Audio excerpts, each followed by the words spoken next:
Hello everyone, I hope you all are doing well. मेरा नाम है प्रशांत सिंह और मैं स्वागत करता हूं आप सबका दक्षिणा ई क्लासरूम प्लेटफॉर्म पे। तो गाइस, आज हम डिस्कस करने वाले हैं सॉलिड स्टेट का लेक्चर नंबर 5। लेक्चर नंबर 4 में यानी कि लास्ट लेक्चर में हमने कंप्लीट कर लिया था body centred cubic unit cell and face centred cubic unit cell यानी कि बीसीसी एंड एफसीसी। उसके बाद हमने देखा था डेंसिटी ऑफ यूनिट सेल। उसमें हमने देखा था बिल्कुल एक सिंपल सा फॉर्मूला, है ना। फॉर्मूला आपका सिंपल सा है, बस उसमें आपको न्यूमेरिकल क्वेश्चन खूब सारे मिलेंगे, राइट। तो होपफुली आपने प्रैक्टिस भी किया होगा। तो आज के लेक्चर में हम करेंगे उसके आगे। लेक्चर स्टार्ट करो उससे पहले आई होप आप सभी स्वस्थ मस्त एंड जबरदस्त होंगे, सोशल डिस्टेंसिंग मेंटेन कर रहे होंगे, अपना और अपने फैमिली का ध्यान रख रहे होंगे। तो स्टार्ट करेंगे आज का लेक्चर। हाथ में लीजिए पेन एंड पेपर एंड चेहरे पर रखिए एक बड़ी सी स्माइल, राइट। तो चलिए फर्स्ट क्वेश्चन देखते हैं आज का, जो आपका जेईई मेंस 2015 में आया था। ठीक है, ये आपका जेईई मेंस 2015 का क्वेश्चन है। बिल्कुल सिंपल सा क्वेश्चन है। ठीक है, क्वेश्चन ने आपसे क्या पूछा था, जेईई मेंस का क्वेश्चन है। क्वेश्चन ने पूछा था आपसे कि आपका सोडियम जो है वो crystallizes as BCC. Sodium atom crystallizes as BCC, crystallizes as BCC. Body centred cubic unit cell की तरह आपका क्या होता है, क्रिस्टलाइजेज होता है, जो आपका सोडियम एटम होता है। ये जेईई मेंस का क्वेश्चन। ठीक है, आपका बीसीसी की तरह क्रिस्टलाइजेज होता है। ठीक है, इसके बारे में आपको दिया था एज लेंथ, इसकी दी हुई थी। क्या दिया हुआ था आपको, एज लेंथ दिया हुआ था। एज लेंथ की वैल्यू दी हुई थी, that is equal to, edge length मतलब ए की वैल्यू दी हुई थी 4.29 एंगस्ट्रॉम। कितनी दी हुई थी, 4.29 एंगस्ट्रॉम। ठीक है, आपको बताना था रेडियस ऑफ सोडियम एटम। आपको क्या बताना था, radius of sodium atom. Radius of sodium atom बताना था, राइट। अच्छा देखेंगे, बहुत इजी क्वेश्चन है, बिल्कुल आसानी से कर सकते हैं इसको हम। आपको पता है कि सोडियम क्रिस्टलाइजेज किसमें है, बीसीसी में। सोडियम क्रिस्टलाइजेज है बीसीसी में। आपको एज लेंथ दिया हुआ है और रेडियस पूछ रहा है। आपको एज लेंथ और रेडियस का रिलेशन पता है, वो क्या होता है आपका बीसीसी रेडियस में √3a इज इक्वल टू क्या, 4r होता है। √3a इज इक्वल टू क्या होता है आपका, 4r होता है। √3a is equal to 4r। Simple, एक वैल्यू आपको पता है, आपको r निकालना है। ठीक है, तो यहां से आप लिख सकते हो radius is equal to √3a by 4। ठीक है, अब यहां पे पुट करो वैल्यू, आपका आ जाएगा कितना, √3a की वैल्यू आपका कितना, 4.29 एंगस्ट्रॉम अपॉन 4, राइट। इतना आ जाएगा। एंगस्ट्रॉम में आएगी वैल्यू 1.3 की क्या वैल्यू होती है, 1.732 इंटू आपका 4.29 अपॉन 4। इतना आ जाएगा आंसर। आप इसको कैलकुलेट कर लो, इतना आंसर आ जाएगा, सिंपल। तो radius is equal to 1.732 into 4.29 upon 4 angstrom. That is as simple as that, right. अब नेक्स्ट क्वेश्चन देखेंगे, वो आपका डेंसिटी के ऊपर बेस्ड है। लास्ट क्लास में भी हमने डेंसिटी के न्यूमेरिकल किए थे। ठीक है, तो हमारा क्वेश्चन है, एक एटम है आपका ए, ये जो है वो क्रिस्टलाइजेज होता है आपका किस फॉर्म में, CCP. A crystallizes as CCP. CCP मतलब क्या, cubical close packing, cubic close packing यानी कि एफसीसी। जहां भी सीसीसी लिखे, सीसीपी लिखे, उसे हम क्या कहते हैं, एफसीसी कहते हैं, सिंपल। हम सीसीपी के बारे में नेक्स्ट क्लास में पढ़ेंगे डिटेल में। ठीक है, सीसीपी और एफसीपी के बारे में हम नेक्स्ट क्लास में पढ़ेंगे।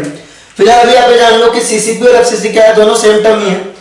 ए क्रिस्टलाइजेज एज सीसीपी यानी कि एफसीसी, राइट। डेंसिटी दी हुई है कितनी, ए की डेंसिटी दी हुई है आपकी 2.8 ग्राम पर सीसी यानी कि 2.8 ग्राम पर सेंटीमीटर क्यूब दिया गया है। नेक्स्ट लाइन क्या कह रहा है, if 100 gram of A, if 100 gram of A, if 100 gram of A contains, if 100 gram of A contains 12 into 10 to the power 23 atoms, then calculate। पहला पूछ रहा है आपसे कैलकुलेट, वहां तो पहला पूछ रहा है एज लेंथ पूछ रहा है, एज लेंथ पूछ रहा है। और दूसरा आपसे पूछ रहा है डिस्टेंस बिटवीन नियरेस्ट नेबर। दूसरा आपसे पूछ रहा है distance between nearest neighbours, nearest neighbours. ठीक है, डिस्टेंस बिटवीन नियरेस्ट नेबर पूछ रहा है। ठीक है, इसको सोचिए कैसे होगा, ये बहुत आसान है इसको करना। देखिएगा, आपको कह रहा है कि ये क्रिस्टलाइजेज है सीसीपी। तो पहले आप देखिए डेंसिटी का फॉर्मूला क्या होता है आपका, डेंसिटी इज इक्वल टू होता है आपका, डेंसिटी इज इक्वल टू होता है जेड यानी कि atoms per unit cell into आपका होता है मोलर मास अपॉन में आप क्या लिखोगे, अपॉन में आएगा आपका ए क्यूब इनटू रेड्रोस कांस्टेंट इतना होता है। अब अवोगाड्रो कांस्टेंट की वैल्यू आपको पता है, ढंग से पता है, आपको डेंसिटी की वैल्यू पता है, आपको सीसीपी यानी एफसीसी के लिए जेड की वैल्यू पता है, इसके लिए जेड की वैल्यू क्या होती है 4, और आपको मोलर मास नहीं पता, आपको मोलर मास नहीं पता है, नहीं दिया हुआ है, और आपको ए क्यूब नहीं पता है, एज लेंथ आपसे पूछ रहा है, दो चीजें आपको नहीं पता है, लेकिन मोलर मास के लिए आपको एक हिंट दिया हुआ है। कौन सा हिंट आपका? If 100 gram of A contains 12 into 10 to the power 23 atoms, right, of A, तो क्या हो जाएगा? सिंपल, आप देखिए मोलर मास यहां से निकाल सकते हो। कह रहा है कि भाई 100 ग्राम में 12 into 10 to the power 23 atoms है। पहले देखो 12 into 10 to the power 23 atoms का मतलब क्या हुआ? 2 मोल। अगर आप 12 into 10 to the power 23 atoms की बात करें तो इसका मतलब होगा आपका 2 मोल। सिंपल सी बात है, अगर आप मोल्स निकालने जाओ निकाल ही लो, चलो कर लेते हैं। मोल्स इज इक्वल टू क्या होता है? Given particle upon Na। आपको पार्टिकल कितना दिया हुआ? 10 to the power 23 upon Na। Moles is equal to क्या होता है? आपको given number of particle upon Na, right. Particle का नंबर कितना दिया हुआ? 12 into 10 to the power 23, और आपने उसको Na से डिवाइड कर दिया तो आपको मोल्स निकल आएंगे। तो moles of A is equal to कितना हो जाएगा आपका? Moles of A will be equal to 12 into 10 to the power 23 upon 6 into 10 to the power 23। आपने डिवाइड किया तो मोल्स ऑफ A कितना निकल के आ गया आपका? 2 निकल के आ गया। मोल्स ऑफ A कितना निकल के आ गया आपका? 2। तो moles of A will be equal to 2, और उसका वेट कितना दिया आपको? 100 ग्राम दिया है। तो कह रहा है आपका भाई 2 मोल्स का जो वेट है, weight of 2 moles is equal to, weight of 2 moles of A will be equal to क्या? 100 ग्राम। अगर आपको 2 मोल का वेट दिया हुआ है 100 ग्राम, तो 1 मोल ऑफ A का वेट क्या हो जाएगा? तो weight of 1 mole of A, weight of 1 mole of A will be equal to 2 mole का वेट। देखिए 100 ग्राम में इतने पार्टिकल्स थे, इतने पार्टिकल्स में मोल कितने, इतने पार्टिकल्स में मोल कितने, ये कैसे निकलेगा अपना? Moles is equal to given particles upon Na, है ना। तो उतने पार्टिकल को हमने Na से डिवाइड कर दिया, हमें मोल्स मिल गया, 2 मोल्स आया। तो 2 मोल्स का वेट है आपका 100 ग्राम, तो 1 मोल का वेट कितना हो जाएगा आपका? 100 divided by 2 is equal to 50 gram. तो 1 मोल का वेट कितना आ गया आपका? 50 ग्राम आ गया। और weight of 1 mole is nothing but क्या? Molar mass. Weight of 1 mole is nothing but क्या? Molar mass. तो आपका आएगा molar mass is equal to 50 gram. अब देखिए क्वेश्चन बिल्कुल सिंपल हो गया और आपको मोलर मास भी पता चल गया, ठीक है। तो इसको आप नोट कर लिए होंगे होपफुली, तो इसको मिटा देते हैं, स्पेस हमारे पास नहीं बची हुई है।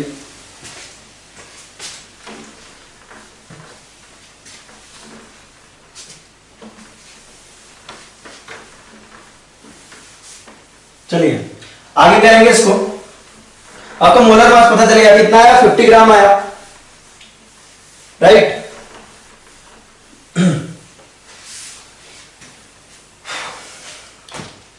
ध्यान देंगे 50 ग्राम आया तो डेंसिटी इक्वल टू क्या था आपका? डेंसिटी इक्वल टू था आपका ZM A cube upon Na था, ऐसा था, राइट।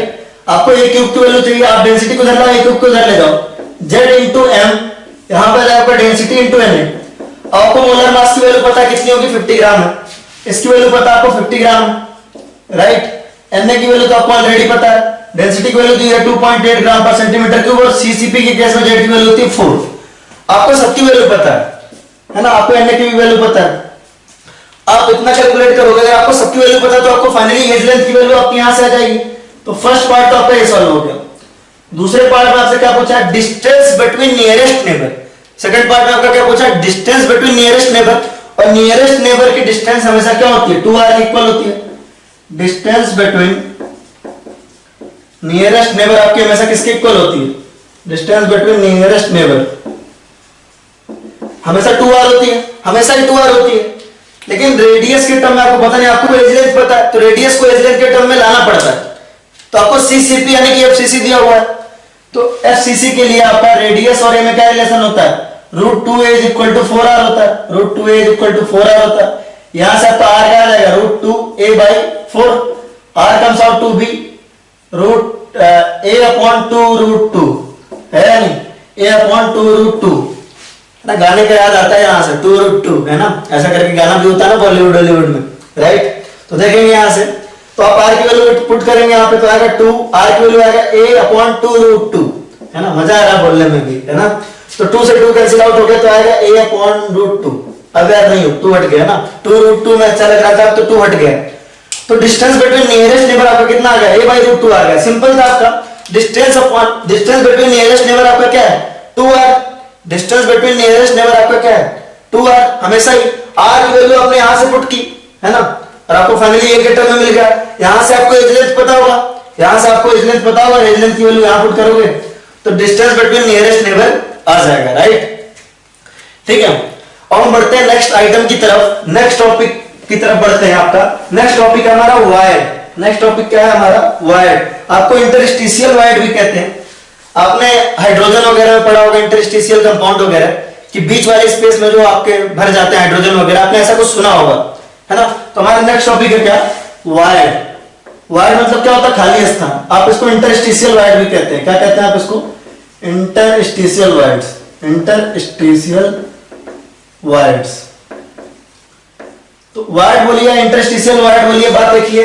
ठीक है, तो बेसिकली है क्या वायर्ड का मतलब क्या हुआ। अभी आपने देखा कि भाई हमारे स्फीयर्स अरेंज है इस तरीके से, यूनिट सेल में स्फीयर्स अरेंज है, लेकिन स्फीयर्स कभी इस तरीके से अरेंज हो ही नहीं सकते कि उनके बीच स्पेस ना है। हमेशा कुछ ना कुछ खाली स्थान रहेगा, और उन्हीं खाली स्थान को हम क्या बोलते हैं, उन्हीं एम्प्टी स्पेस को हम क्या बोलते हैं, हाँ, वायर्ड्स बोलते हैं। तो लिखेंगे voids are empty space, empty spaces. Voids are empty spaces, voids are empty spaces, voids are empty spaces, empty spaces between spheres, between spheres, या आप कह सकते हो between atoms। Wires are empty spaces between spheres, या आपका atoms बोल सकते हो। sphere तो आप उसी को कहते हो ना, atom को ही कहते हो। तो atoms के बीच के empty spaces को क्या कहते हैं आप, wire कहते हैं। अच्छे समझना, आप बिल्कुल क्रिकेट की बॉल से एग्जांपल समझ सकते हो। मान लो सपोज आपके पास 3 बॉल है, सिंपल 3 बॉल है। आपने करके भी देखा होगा, तीनों बॉल को आपने इस तरीके से रखा, कुछ ऐसा ऐसा लिखा आपने, ऐसा इस तरह करके रख दिया, अरेंज करके रख दिया। 3 बॉल को आपने इस तरीके से अरेंज किया। तो देखिए, सोच के देखिए यहां क्या हो रहा है। आपने तीनों बॉल को कैसे भी रख दिया, आप कैसे भी रख दे, ठीक है। 3 बॉल को हमने एक प्लेन पे रखा बेसिकली, आप कैसे भी रख दो, आपको यहां कुछ ना कुछ स्पेस बचेगा, कुछ ना कुछ स्पेस बची रहा है। देखो, इसको आप क्या कहते हो, वायर्ड कहते हो। क्या कहते हो आप इसको, वायर्ड कहते हो, राइट। तो ये एम्प्टी स्पेस है। फिलहाल ये तो आपका क्या बन गया, ट्रायंगुलर वायर्ड बन गया। हम आएंगे उस पर। एक आपका प्लेन में, ये आपका क्या है, प्लेन में। तो आप सीधे देखो कि ये जो आपका इसका सेंटर है, इसका सेंटर है, इसका सेंटर है, और जो वायर का सेंटर है, तीनों आपका एक प्लेन में लाई कर रहा है। तीनों आपका क्या कर रहा है, एक प्लेन में लाई कर रहा है ना। आपने एक टेबल पे सिंपल यहां 3, समझ लीजिए आपका टेबल है, आपने 3 बॉल रखी, तो आपके बीच में एक स्पेस आएगा। तो ये पूरा प्रोसेस क्या हो रहा है, हमारे एक प्लेन में हो रहा है ना। तो आपका वो प्लेनर वायर, क्या हुआ, इसको कहेंगे प्लेनर वायर। तो हम आएंगे उस पर। अब आपके पास अगर 4 बॉल है, सपोज 4 बॉल है, और किसी को ऐसे रखने का मन किया, सपोज कोई चाह रहा है कि ऐसे रखें, इस तरीके का कुछ रख रहे हैं, ठीक है। तो देखो अभी यहां पे क्या हुआ, वाइड बन गया। ये वाला वाइड है, इसका एज कंपेयर टू इसके क्या है, थोड़ा बड़ा है। आप देखो तो ऑब्जर्व करो, वाइड क्या है, बड़ा आ रहा है। तो यहां भी आपको एक वाइड मिल गया। ये क्या आपका वाइड है, आपने एक प्लेन में रखा है इसको। ये सभी आपका क्या है, एक प्लेन में, राइट। अगर आप इसको देखो तो आपका एक प्लेन में इस तरीके से, ये भी आपका एक प्लेन में, ठीक है। तो इसको कहते हैं प्लेनर वायर। ये दोनों एग्जांपल है किसके, प्लेनर वायर के। किसके, प्लेनर वायर के। तो लेकिन एक्चुअली में प्लेनर वायर का कोई सेंस है नहीं, क्योंकि रियल लाइफ में तो हमारे सारे सॉलिड्स क्या होते हैं, 3 डायमेंशनल होते हैं, 3 डायमेंशनल होते हैं। तो चलो देख लेते हैं 3 डायमेंशनल बना के भी, 3 डायमेंशनल बना के देख लें। चलो इसमें से कोई सा भी आप उठा लो, इसको उठा लेते हैं, चलो ठीक है। ध्यान से समझना, हमने भाई एक टेबल पे ऐसे बॉल जमा दी थी, हमने एक टेबल पे ऐसे बॉल जमा दी थी, ठीक है। ध्यान समझना, अभी आपका वायर क्या बना, आपका इस तरह कुछ वायर बन गया, खाली स्थान बन गए, ठीक है। हमने 3 इस तरह के जमा दिए बॉल इस तरीके से। सोच के देखो, आप सोच के देखो, आप करके देखो, 3 बॉल ऐसे रखी हुई है। एक टेबल है एक टेबल है जिसके ऊपर आपकी 3 बॉल रखी हुई है। इस तरीके से यहां आपकी तीसरी बॉल है, इस तरीके से कुछ रखी हुई है, राइट। ये 3 बॉल आपका एक प्लेन में है, ठीक है। आपका एक टेबल है, अब ये समझ लो कि एक प्लेन में आपका क्या है, लॉन्ग वन प्लेन है। ये आपकी 3 बॉल रखी हुई है। एक बॉल आपको सामने से दिख रही है, दूसरी बॉल भी आपको सामने से दिख रही है, तीसरी बॉल इतनी दिख नहीं रही है, ठीक है। तो आपका क्या है, वो एक प्लेन है। आपने क्या किया, ऊपर से एक बॉल लाके इस पे रख दिया। एक बॉल आपने क्या किया, ऊपर से लाके इस पे रख दिया, इधर से ऐसे लाके रख दिया, ठीक है। आपने एक बॉल लाके यहां रख दिया, यानी कि एक बॉल आपने कहां रखा, एक प्लेन में बॉल थी, आपने एक बॉल यहां ला के रख दिया, इस तरीके से कुछ रख दिया, तो अब देखो अब एक प्लेन नहीं रह गया, अब एक दूसरे प्लेन में भी चला गया, ठीक है। तो अब इसके बीच भी वाइड बनेगा, बीच में देखो आप 3 बॉल रखने के बाद जब आप यहां बॉल रखोगे, सोच के देखो आपने 3 बॉल रखा है, 3 बॉल रखा, फिर आप चौथी बॉल उसके ऊपर रखोगे तब भी आपको वहां पे वाइड मिलेगा, खाली स्थान मिलेगा, उसको हम कहते हैं आपका, ये भी आपका क्या वाइड है, लेकिन एग्जांपल किसका है, नॉन प्लेनर वाइड का है, किसका आपका, नॉन प्लेनर वाइड का, नॉन प्लेनर वाइड का, ठीक है। तो आप ये सब नोट करिए, ये क्या आपका, ठीक है, इस तरीके से। तो ये सब आपका क्या है, नॉन प्लेनर वाइड है। तो basically wides can be categorised into 2 categories, आप इसको नोट करिए सही से, है ना, इसको आप सही से नोट करिए, बहुत इजी टॉपिक है ये, बहुत आसान भी है। चलिए नोट करेंगे, wides can be divided into 2 types, wides क्या पे 2 टाइप्स होते हैं। पहला होता है आपका प्लेनर वाइड्स, प्लेनर वाइड्स, ठीक है। प्लेनर वाइड्स में भी 2 टाइप होते हैं, प्लेनर वाइड में भी 2 टाइप होते हैं आपके, ट्रायंगुलर वाइड, ट्रायंगुलर वाइड, या इसे ट्राइगोनल प्लेनर वाइड भी कहते हैं, trigonal planar wide, trigonal planar wide कहते हैं, ठीक है।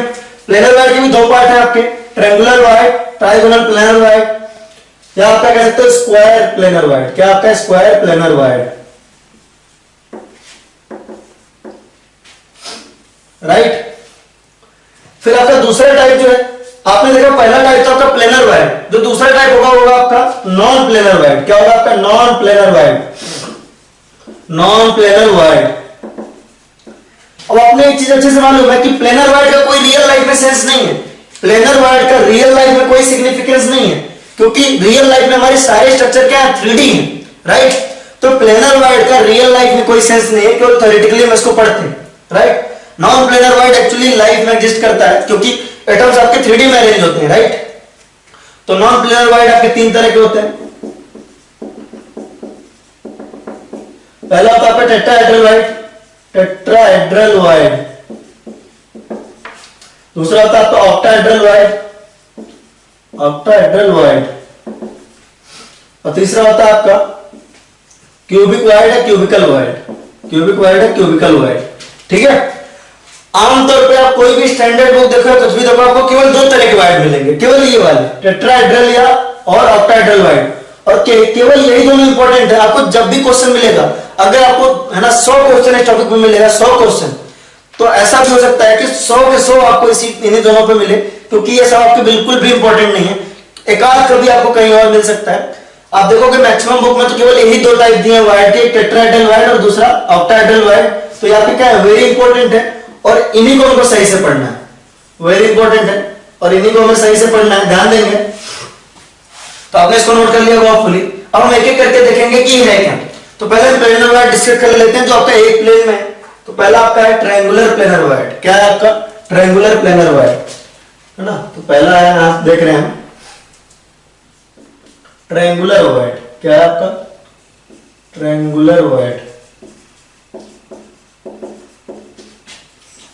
ट्रायंगुलर वाइड क्या आपका प्लेन में बनना चाहिए, अभी हमने बनाया था, है ना। अच्छे से देखेंगे, यहाँ पे एक स्फीयर है ना, आपने यहां पे 2 स्फीयर बनाए, और आपने एक तीसरा स्फीयर इधर से बनाया ऐसे, ठीक है। तो आपका क्या बनता है, ट्रायंगुलर वाइड बनता है, इस तरीके का शेप है। तो देखिए इसका सेंटर कहां है, यहां पे, इसका सेंटर कहां है, इसका सेंटर आपका यहां पे।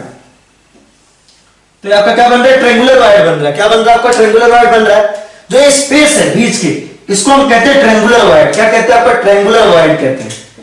ये आपका स्पेस जो है वो आपका ट्रायंगुलर वाइड, ठीक है।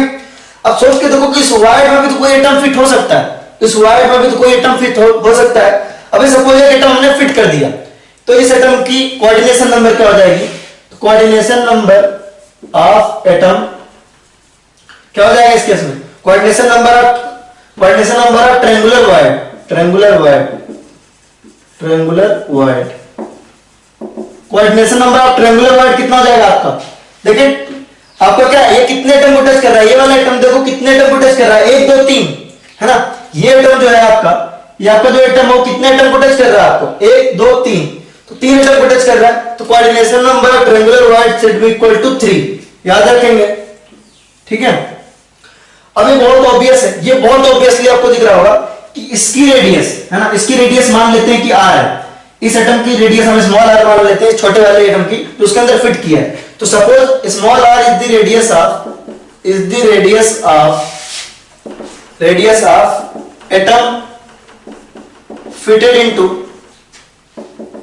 void, small r is the radius of atom fitted into void, और capital R is the radius of sphere, capital R इन सब की रेडियस है, और स्मॉल r क्या है आपका, स्मॉल r आपका इस एटम का रेडियस है जिसमें फिट किया गया है। तो very important r by r का रिलेशन पूछता है आपको, मैं यहां डिराइव करके बताऊंगा, लेकिन आपके पास एग्जाम में बिल्कुल भी टाइम नहीं होगा डिराइव करने का। I will strongly recommend to remember these values, क्योंकि आप एग्जाम में इसको बार बार डिराइव नहीं कर पाएंगे, कतई नहीं कर पाएंगे। आई विल स्ट्रांगली रिकमेंड कर रहा हूं कि आप इनकी वैल्यूज याद रखें, स्मॉल r बाई r की। तो स्मॉल r बाई r की वैल्यू कैसे निकलेगी, इस पे आते हैं। अब आप इस ट्रायंगल को इमेजिन करो, इस वाले बड़े वाले ट्रायंगल को, तो ये इसका रेडियस r है, ये देखो आप इसका रेडियस r है, इसका रेडियस r है, इसका भी रेडियस r है, इसका भी रेडियस r है, इसका भी रेडियस r है, इसका भी रेडियस r है। तो ये ट्रायंगल दिखने में कैसा होगा, देखो ये ट्रायंगल दिखने में इस तरह का होगा, है ना। इसकी साइड देखोगे आप, यहां पे आएगा r दैट इज 2r, यहां पे आपका r दैट इज 2r, तो ये ट्रायंगल हुआ क्या, आपका इक्विलैटरल ट्रायंगल हुआ, आपका क्या हुआ, इक्विलैटरल ट्रायंगल हुआ, है ना। तो हम निकालने जा रहे हैं r बाई r का रिलेशन, ठीक है। r is the radius of atom in the void और capital R is the radius of sphere, तो हम निकालने वाले हैं r बाई r। तो आप लिख लीजिए determination of r by r निकाल रहे हैं हम अभी, r बाई r निकाल रहे हैं। तो आपने लिखा इक्विलैटरल ट्रायंगल, ये क्या आपका इक्विलैटरल ट्रायंगल, आप इसको बड़ा बड़ा बनाइएगा तभी आपसे अच्छा बनेगा। इक्विलैटरल ट्रायंगल है, अब इक्विलैटरल ट्रायंगल है क्योंकि देखो सारी साइड इक्वल है ना, आपकी सारी साइड्स इक्वल है, ये भी आपकी 2r है, ये भी आपकी 2r है, ये भी आपकी 2r है। तो आपका जो यहां पे एंगल आएगा वो कितना आएगा, 60 डिग्री आएगा, राइट। तो ये ट्रायंगल की बात हो रही है। अब सपोज हमने मान लिया इसका सेंटर यहां है ना, इसका सेंटर यहां है। इस ट्रायंगल को देखो आप, इस ट्रायंगल को यहां से यहां, तो इसको थोड़ा और बड़े में बना लेते हैं, इसको है ना, इसको थोड़ा और बड़े में बना लेते हैं ताकि और अच्छे से आपको समझ में आए, क्लैरिटी के लिए थोड़ा और बड़ा बना रहे हैं, राइट।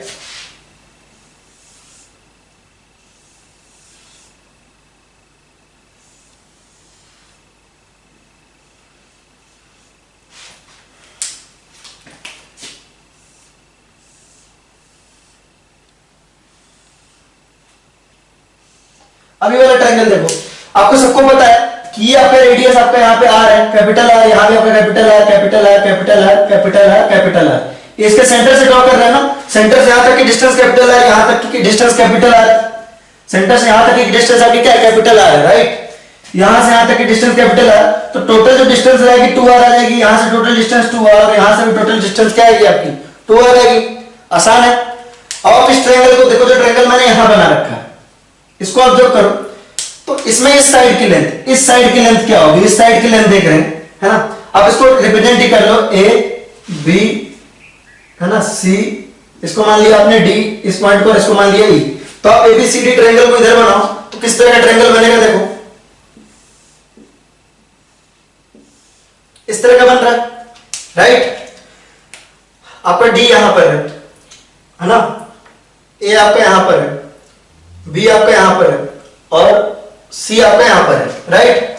तो आप इस साइड को देखो, साइड बीडी को देखो, इस लेंथ को देखो, आप बीडी को देखो तो किसके इक्वल है, BD will be equal to आपका कैपिटल R, यहां से यहां तक की डिस्टेंस क्या है आपकी कैपिटल R है, और यहां से यहां तक की डिस्टेंस क्या है आपकी स्मॉल r है। एक बार फिर से रिपीट कर रहा हूं मैं, अच्छे से देखिएगा, कि आपका जो है बीडी साइड की लेंथ, बीडी साइड की जो लेंथ है दैट इज इक्वल टू क्या, आपका radius of capital sphere plus radius of small sphere, right. तो आपकी बीडी जो है वो क्या, आपकी radius of capital sphere plus radius of small sphere, तो बीडी साइड की लेंथ क्या हो जाएगी, actual length R plus R हो जाएगी। कितनी हो जाएगी आपकी, capital R plus R. Derivation बिल्कुल भी इंपॉर्टेंट नहीं है, डेरिवेशन बिल्कुल भी इंपॉर्टेंट नहीं, बस करा है ताकि आपको अच्छे से समझ में आ जाए। इसको बहुत सारा लिख दिया बोर्ड पे, तो इसको मिटा लेते हैं, फिर हम दोबारा लिखेंगे इसे।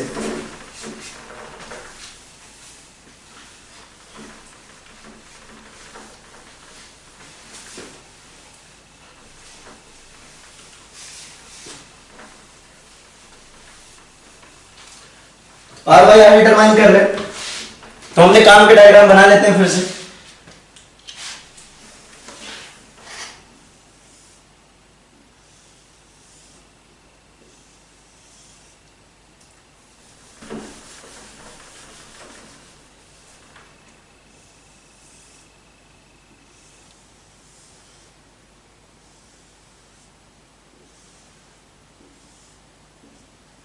ठीक है, थोड़ा आगे टेढ़ा ही बना है लेकिन ठीक है।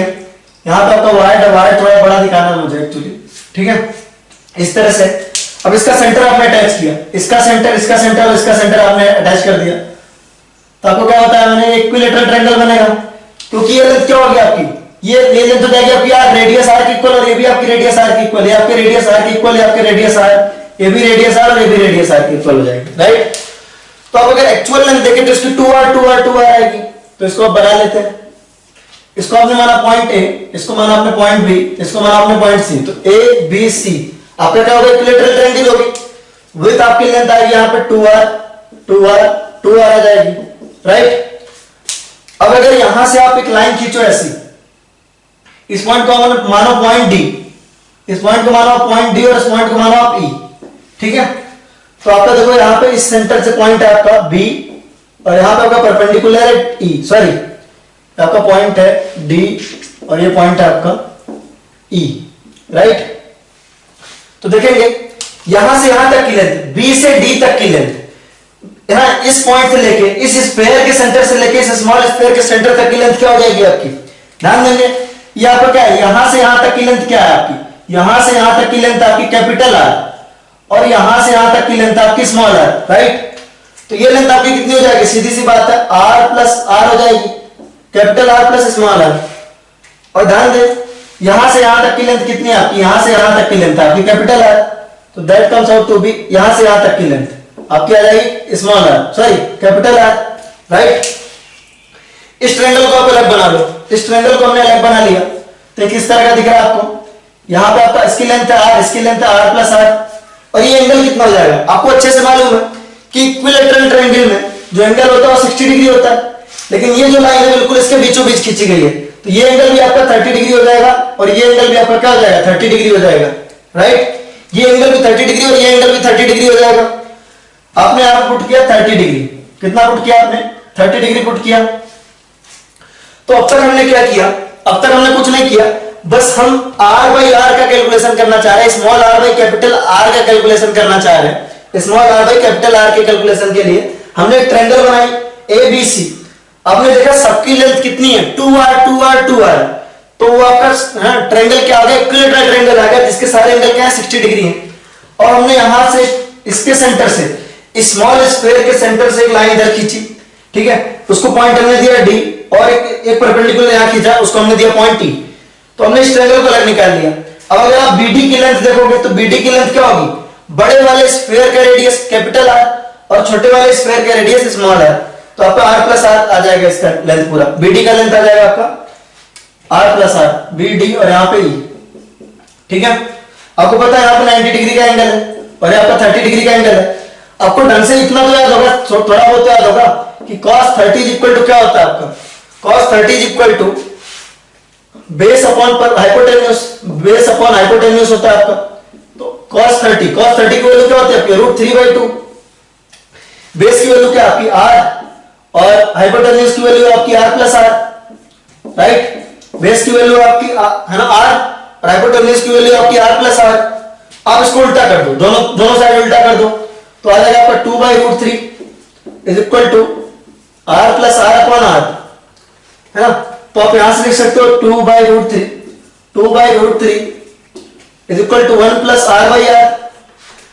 यहां से आप r बाई आर कितना लिख सकते हो, r by r is equal to 2/√3 minus 1, 2/√3 minus 1, ठीक है। आपकी आगे वैल्यू ये कितना आता है, अगर इसको आप सॉल्व करोगे तो आएगा आपका 0.155 आता है, ठीक है। इसका डेरिवेशन थोड़ा भी अपने कोर्स में नहीं है, बस मैं आपको डेमो दे रहा था कि ये ऐसे आता है, ठीक है। तो आप इसको लेके बिल्कुल परेशान ना हो, हमें उन चीजों पे बिल्कुल मेहनत नहीं करनी जो हमारे लिए इंपॉर्टेंट नहीं है। ये डेरिवेशन आपसे नहीं पूछा जाएगा, नहीं पूछा जाएगा, तो इसको आपने नोट कर लिया तो अच्छा है, नहीं तो आपको फाइनल बस ये वाली वैल्यू याद रखनी है। ये डिराइव कैसे होता है, उस स्मॉल स्फेयर का रेडियस अपॉन कैपिटल स्फेयर का रेडियस आपका कैसे होगा, ये चीज जो है आपके कोर्स में नहीं है, आपको डिराइव करना नहीं सीखना, राइट। चलिए, तो स्मॉल r बाई आर का रेडियस, ठीक है। तो हमने देखा भाई कि जो ट्रायंगुलर वाइड है हमारा, ट्रायंगुलर वाइड है जो एक्चुअली यहां पर है, ये बना हुआ है, तो इसका जो रेडियस है स्मॉल r और कैपिटल R के बीच में जो रेशियो आ रहा है ना, ये वैल्यू याद रखनी है अपने को। केवल डेरिवेशन थोड़ा भी इंपॉर्टेंट नहीं था, मैंने करा दिया जिससे आपको आइडिया लगे कि ये कहां से आया होगा, लेकिन उसका कोई भी सिग्निफिकेंस नहीं है, आप बिल्कुल नॉट इंपॉर्टेंट करके लिख लो। तो r by r equal to क्या आएगा आपका 0.155, लेकिन ये आपको याद रखना है, राइट, ये आपको याद रखना है, ठीक है। कोऑर्डिनेशन नंबर इस केस में कितना आपका 3, क्योंकि ये एटम अपने कितने से कनेक्टेड आपका 3 एटम से, राइट। चलिए, नेक्स्ट है हमारा square planar wide, square planar wide.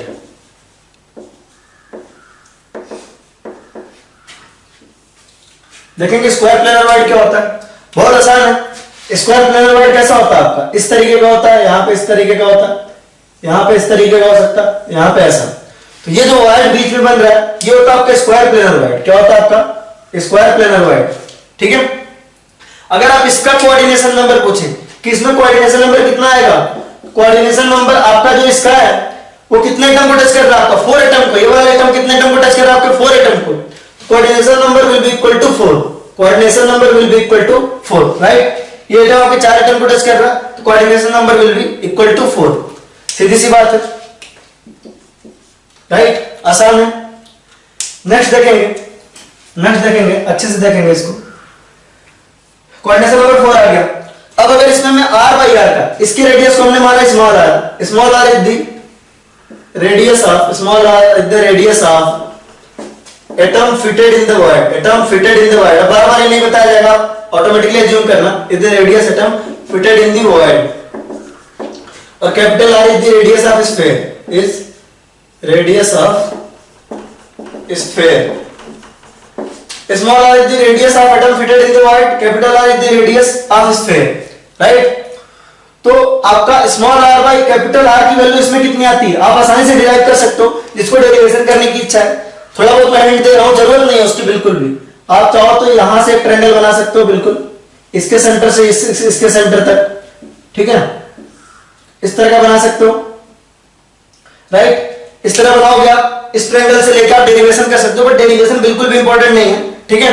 तो आप small r by capital R की वैल्यू इस केस में कितनी आएगी आपकी, आती है आपकी 0.414। ये वैल्यूज आपको याद होनी चाहिए, रात के 2 बजे भी कोई उठा के पूछो तो याद होना चाहिए। ट्रायंगुलर वाइड के केस में small r by capital R की वैल्यू, यानी जो रेडियस था, है ना, वो कितना था आपका, रेडियस का जो रेशियो था वो आपका किसके इक्वल आ रहा था 0.155। यहां पे आपका r बाई r की वैल्यू आ रही है 0.414, और कोऑर्डिनेशन नंबर आपका कितना है, कोऑर्डिनेशन नंबर आपका 4, राइट। इसको आप नोट करिए, फिर आगे बढ़ते हैं। नेक्स्ट आपका the very important tetrahedral void, next आपका the very important tetrahedral void. इसको थोड़ा कायदे से देखेंगे हम, इस तरीके से कि जैसे हमने ट्रायंगुलर वाइड बनाया था तो क्या किया था, है ना, हेडिंग डालते हैं अपना टेट्राहेड्रल वाइड, टेट्राहेड्रल वाइड, और ये बहुत इंपॉर्टेंट है। टेट्राहेड्रल वाइड और ऑक्टाहेड्रल वाइड दोनों ही बहुत इंपॉर्टेंट है। तो टेट्राहेड्रल वाइड आपका क्या होता है, टेट्राहेड्रल वाइड बहुत आसान है, देखेंगे कि आपका नॉन, पहली बात तो नॉन प्लेनर वाइड है जो एक्चुअली में एग्जिस्ट करता है, राइट। तो मान लीजिए आपने ट्रायंगुलर वाइड कैसे बनाया था, ट्रायंगुलर वाइड आपने बनाया था कि एक आपने ऐसे लिया था, एक आपने ऐसे लिया था, और तीसरा आपने ऐसे लिया था। अगर इसके ऊपर एक एटम लाके रख दे तो क्या बन जाता है, टेट्राहेड्रल वाइड बन जाता है। क्या बन जाता है, टेट्राहेड्रल वाइड बन जाता है। कहने का क्या मतलब है कि एक एटम हम क्या कर रहे हैं, इसके ऊपर बिछा रहे हैं। इस तीन एटम ऑलरेडी एक प्लेन में रखा हुआ, एक एटम को हम इसके ऊपर लगा रहे हैं। क्या कर रहे हैं, एक एटम को हम इसके ऊपर लगा रहे हैं। तो फाइनली ये बनेगा कैसा, देखो फाइनली इस तरह से बन जाएगा। आपके तीन एटम तो एक प्लेन में ऐसे, और फोर्थ एटम क्या है, इसके ऊपर ऐसे रखा हुआ है। फोर्थ एटम क्या है, इसके ऊपर ऐसा रखा हुआ है, राइट। तो ये जो आपका वायर बना है बीच में, बीचों बीच बिल्कुल, ये जो वायर बना है वो क्या है आपका, वो है आपका टेट्राहेड्रल वायर। आपका क्या है, टेट्राहेड्रल वायर, टेट्राहेड्रल वायर, ठीक है। या आप यूं कह सकते हो, अगर इसको आपको 3D में फील करना है तो इस तरह है कि आप ये टेबल मान लीजिए, टेबल है, आपने इसमें 3 बॉल ऑलरेडी सजा के रखी हुई है इस तरीके से बिल्कुल। तो आपके 3 बॉल कैसे दिखेंगे, एक बॉल आपको ऐसे दिखेगी, दूसरी बॉल थोड़ा और बड़ा बना लेते हैं, इसको थोड़ा और बड़ा बनाते हैं। एक बॉल आपको इस तरह दिखेगी, दूसरी बॉल आपको इस तरह दिखेगी, और तीसरी बॉल आपको इधर से ऐसे दिख रही होगी कुछ। आपने 3 बॉल ऐसे सजा के रखी हुई है, राइट। 3 बॉल आपने इस तरीके से कुछ सजा के रखी हुई है, ठीक है। ये आपकी क्या है, एक प्लेन में, ये आपका क्या है, एक प्लेन में, ठीक है। आप क्या कर रहे हो, जो फोर्थ बॉल है उसको इसके ऊपर ले आके रख रहे हो, बीचों बीच बिल्कुल ला के रख रहे हो। तो जो वायर बनेगा वो क्या होगा, आपका टेट्राहेड्रल वायर होगा। तो फाइनली ये बन कैसा जाएगा, देखो आपको सारे डायग्राम बनाने ढंग से अच्छे से फील करने के लिए। फाइनली ये बन कैसा जाएगा, बन इस तरीके से जाएगा। देखिए यहाँ पे इस तरह होगा, इस तरह होगा, एक एटम आपका यहां फिट होगा और आपका ये ऊपर वाला एटम आके इसके ऊपर ऐसा लग जाएगा, राइट। यहाँ पे 3 एटम ऑलरेडी ऐसे थे और चौथा एटम आके इस तरह लग गया, और जो यहाँ बीच में खाली स्थान बचेगी वो क्या होगा, आपका टेट्राहेड्रल वायर होगा। वो क्या होगा, आपका टेट्राहेड्रल वायर होगा, टेट्राहेड्रल वायर। तो अगर आप इन एटम्स को कनेक्ट करो, है ना, इन एटम्स को आपस में कनेक्ट करो तो किस तरह दिखेंगे, देखो इसका सेंटर यहां पर है, इसका सेंटर यहां पर है, इसका सेंटर यहां पर है, और इसका सेंटर ऊपर है। तो फाइनली ये दिखेंगे कैसे, एक का सेंटर ऊपर है, बाकी 3 का सेंटर आपका एक प्लेन में, राइट। बाकी 3 का सेंटर आपका एक प्लेन में। तो किस तरह दिख रहा है, आपके टेट्राहेड्रल की तरह दिख रहे हैं। कैसे दिख रहे हैं, आपके टेट्राहेड्रल की तरह दिख रहा है, राइट। इसको देख लो, है ना, इसको इस तरह से बनाया मान लो हमने। तो जो एटम होगा, जो वायर होगा वो कहां बनेगा, यहां बनेगा। जो वायर होगा वो कहां बनेगा, यहां पे होगा। तो वायर देखो कनेक्टेड है किसके साथ, वायर कनेक्टेड है आपका 4 एटम के साथ। एक तो इस एटम के साथ कनेक्टेड है, एक तो इस एटम के साथ कनेक्टेड है, एक तो आपका इस एटम के साथ कनेक्टेड है, और दूसरा आपका इस एटम के साथ कनेक्टेड है। तो जो आपका बीच में पार्टिकल रख रहा है उसके किनारे किनारे 4 एटम टेट्राहेड्रली अरेंज है। क्या है, आपके टेट्राहेड्रली अरेंज है। तो अगर आप इस एटम को देखो, ठीक है, तो ये एटम क्या है, इस एटम के ऊपर, अब वायर में देखो, आप वायर में देखो अच्छे से, अगर आप वायर में देखो तो वायर के ऊपर एक एटम होगा, वायर के नीचे आपके 3 एटम होंगे। समझ में आ रहा है, जैसे CH4 में होता है। CH4 मॉलिक्यूल को अगर आप देखो तो किस तरह होता है, कार्बन आपका यहां होता है, ऊपर एक हाइड्रोजन होता है, इस तरफ आपका एक हाइड्रोजन होता है, इस तरफ आपका एक हाइड्रोजन होता है। तो बिल्कुल ऐसा ही तो केस है, बिल्कुल ऐसा ही तो केस है। 3 स्फीयर आपके नीचे हैं और एक स्फीयर आपके ऊपर। मैं बस बनाने के लिए इस तरह बना रहा हूं। तो इस वायर के चारों तरफ एटम्स टेट्राहेड्रली अरेंज है, atoms are tetrahedrally arrange, right, ठीक है। तो ये होता है आपका टेट्राहेड्रल वायर। 3 एटम आपके एक प्लेन में, एक एटम आपका कहां से आ रहा है, ऊपर से आ रहा है। 3 एटम आपके नीचे हैं और एक एटम कहां से आ रहा है, आपका ऊपर से आ रहा है, राइट। तो ये वायर होता है आपका टेट्राहेड्रल वायर। बहुत आसान है। अब इमेजिन करो टेबल पे आपने 3 बॉल ऑलरेडी रखी हुई है, एक प्लेन में 3 बॉल रखी हुई है, आपने ऊपर से एक बॉल रखा। टेबल पे आपने 3 बॉल ऑलरेडी रखी हुई है, टेबल पे आपने क्या किया हुआ, 3 बॉल ऑलरेडी रखा हुआ है, 3 बॉल रखा हुआ है, फोर्थ बॉल आपने ऊपर से रखा। तो जो बीच में स्पेस बनेगा वो क्या होगा, आपका टेट्राहेड्रल वायर होगा, है या नहीं, ठीक है। और टेट्राहेड्रल वायर के किनारे किनारे आपने ऑब्जर्व किया तो कायदे से कि 4 एटम है आपके टेट्राहेड्रली अरेंज है, ठीक है। अगर आप कायदे से देखोगे तो आ जाएगा आपको, ठीक है। इसका अगर कोऑर्डिनेशन नंबर निकाला जाए, इसका अगर आप कोऑर्डिनेशन नंबर निकालो तो वो आएगा, सिंपल सी बात है, ये वायर जो है, ये एटम जो है कितने एटम को टच करेगा, 1 2 3 और 4 एटम को टच करेगा। कोऑर्डिनेशन नंबर जो टेट्राहेड्रल वायर के केस में आएगा कितना आएगा, आपका 4। कोऑर्डिनेशन नंबर टेट्राहेड्रल वायर के केस में कितना आएगा, आपका 4। आपने इसको बना लिया हो तो हम आगे बढ़ते हैं, ठीक है।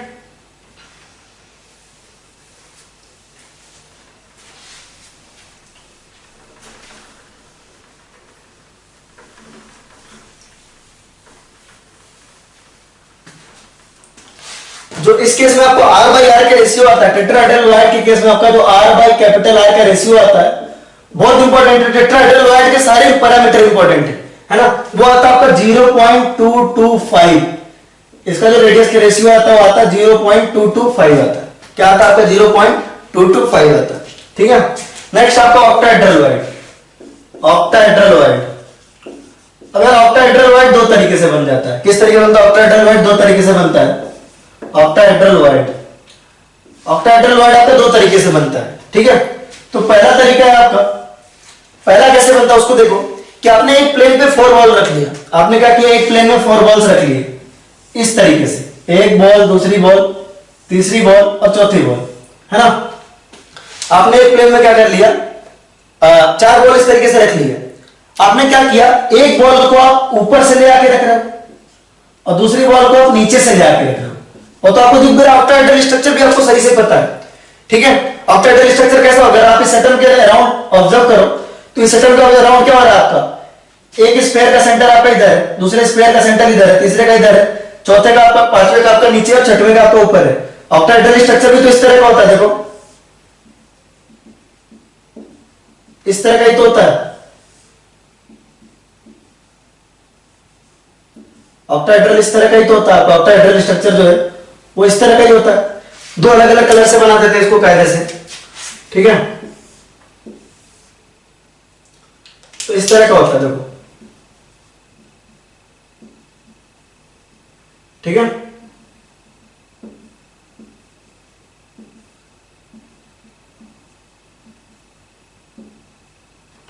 इस तरह का होता है आपका ऑक्टाहेड्रल स्ट्रक्चर, राइट। कि आपका एक एटम आपका यहां है, दूसरा आपका यहां है, तीसरा आपका है, एक ऊपर है और दूसरा आपका क्या है, नीचे, राइट। तो देखो 4 आपके एक ही स्फीयर में है ना, 4 आपका एक ही प्लेन में, 4 स्फीयर आपके एक ही प्लेन में, राइट। ये आपका 1 प्लेन है, आप इसको मान लिया प्लेन 1, इसको माना प्लेन 2 और इसका माना आपने प्लेन 3।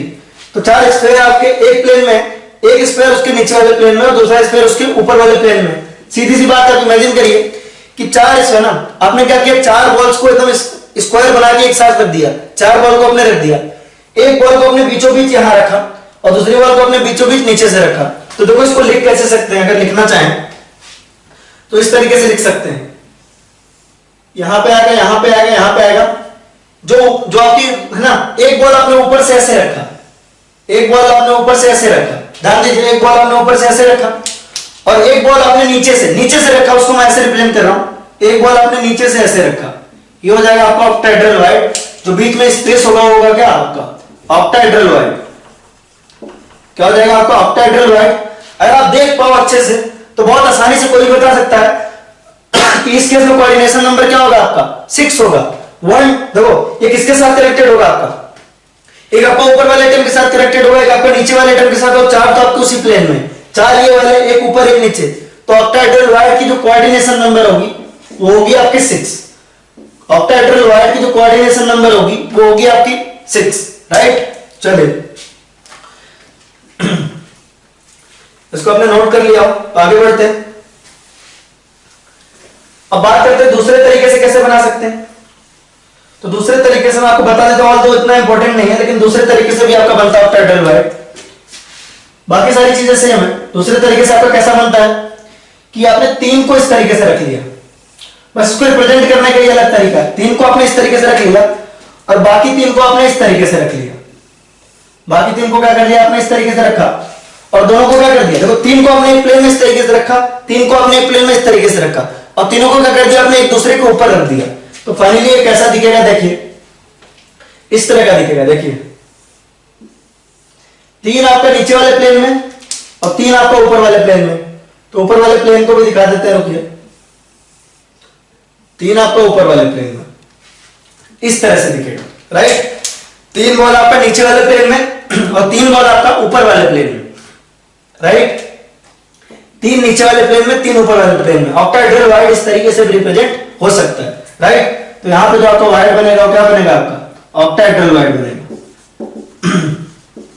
ऑक्टाहेड्रल वाइड बन जाएगा, ठीक है। आपका ऑक्टाहेड्रल वाइड बन जाएगा, आसान है, ठीक है। इस केस में जो R/R की रेशियो आती है, इस केस में जो आपका R/R का रेशियो आता है, that is very important. Capital R by small r का रेशियो जो आता है, sorry small r by capital R का, small r by capital R का जो रेशियो आता है ऑक्टाहेड्रल वाइड के केस में फिर से आता है आपका 0.414 आता है। तो आप चाहे किसी का याद रखें या ना रखें, लेकिन आपको ऑक्टाहेड्रल का और टेट्राहेड्रल वाइड का आपको R/R याद होना चाहिए, 0.414 और आपका टेट्राहेड्रल का था 0.225 राइट। चलिए ये हो जाएगा ऑक्टाहेड्रल वाइड। नेक्स्ट है आपका cubical void. Don't worry, next lecture में मैं ट्राई करूंगा कि आपको इसको भी 3D में दिखा दूं डायग्राम के थ्रू। चलिए ध्यान दीजिएगा। सॉरी, नेक्स्ट आपका क्यूबिकल वाइड। ये काफी आसान है, इसमें करना कुछ नहीं है। इसमें ऐसा है कि अपने एक प्लेन में 4 स्फीयर रखना है। क्या करना है आपको? 4 स्फीयर रखना है। सिंपल, आपके नाम में क्यूबिकल वाइड, तो एक प्लेन में आपने 4 रखा और 4 जस्ट इसके ऊपर रख दिया। 4 आपने जस्ट इसको आपने बोला कि 4 जो है आपने एक प्लेन में रखा और 4 सीधा इसके ऊपर रख दिया। 4 क्या कर दिया आपने? इसके सीधा इसके ऊपर रख दिया। इसको लाके आपने सीधा इसके ऊपर ही रख दिया, राइट। तो किस तरीके से बन जाएगा उसको ऑब्जर्व करते हैं। ये बन जाएगा आपका 4 इस तरीके से रहेगा, राइट। और 4 इसके ऊपर आपने स्क्वायर रख दिए। 4 बिल्कुल ऐसे डिट्टो ऐसे रख दिए, तो आपका देखो क्यूब की तरह बन जाएगा। सिंपल क्यूबिक जैसा स्ट्रक्चर हो जाएगा इसका। देखो 4 आपने एक प्लेन में रखा, 4 आपने दूसरे प्लेन में रखा। अगर इसको इसकी शक्ल देखोगे आप, ऐसा मान लीजिए टेबल पे रखा हुआ है, तो आपकी 4 बॉल इधर रखी हुई है इस तरीके से और 4 बॉल आपकी ऊपर आके रखी हुई है, ठीक है। 4 बॉल आपको इधर रखी हुई मिल रही है, 4 बॉल आपको ऊपर से रखी हुई मिल रही है। ये आपकी 4 बॉल वाली लेयर है और दूसरी 4 बॉल वाली लेयर इधर, राइट। 4 बॉल की एक लेयर इधर और 4 बॉल आपने ऊपर से और जमा दिए इस तरीके से, राइट। तो जो आपको बीच में स्पेस मिल रहा है that is what? Cubical void. यहां पे जो आपको स्पेस मिलेगा वो क्या मिलेगा आपको? वो मिलेगा आपको क्यूबिकल वाइड मिलेगा। क्या मिलेगा आपको? Cubical void, right. नोट मैं ट्राई करूंगा इसको नेक्स्ट क्लास में आपको 3D में दिखा दूं, टेंशन वाली बात नहीं है, ठीक है। तो आपको क्या मिलेगा? क्यूबिकल वाइड मिलेगा। और क्यूबिकल वाइड का जो कोऑर्डिनेशन नंबर होगा दैट इज इक्वल टू 8, क्योंकि कितने एटम को टच कर रहा है? 8 एटम को टच कर रहा है। 1 2 3 4 है ना, नीचे की आपके 4, ऊपर 4 नीचे 4, टोटल इसका कोऑर्डिनेशन नंबर कितना आएगा आपका? 8 आएगा। तो आपका क्यूबिकल वाइड का कोऑर्डिनेशन नंबर कितना आ रहा है आपका? 8 आ रहा है। कोऑर्डिनेशन नंबर कितना आ रहा है आपका? 8 आ रहा है। और अगर आप r बाई आर का रेशियो निकाले इस केस में, small r by capital R का रेशियो क्यूबिकल वाइड के केस में आपका आएगा क्या? Small r by capital R का रेशियो क्यूबिकल वाइड के केस में आपका कितना आ जाएगा? वो आ जाएगा आपका 0.732। तो आप ये भी देख रहे हैं कि आपका स्मॉल r बाई r का आपका जो रेशियो है वो टेट्राहेड्रल वाइड में सबसे कम है। मतलब हम प्लेनर की बात कर रहे हैं, आपका नॉन प्लेनर की बात कर रहे हैं। टेट्राहेड्रल वाइड में आपका था 0.225, ऑक्टाहेड्रल में था आपका 0.414 और क्यूबिकल में आपका 0.732, राइट। आपका क्यूबिकल वाइड का रेशियो है। तो आप इसको नोट करिए, फिर हम आगे बढ़ेंगे।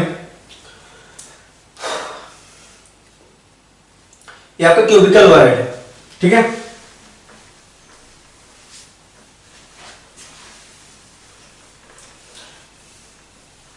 क्यूबिकल वाइड है किस तरह का उसको थोड़ा सा देखने की कोशिश करेगा। तो एक क्यूब देखो,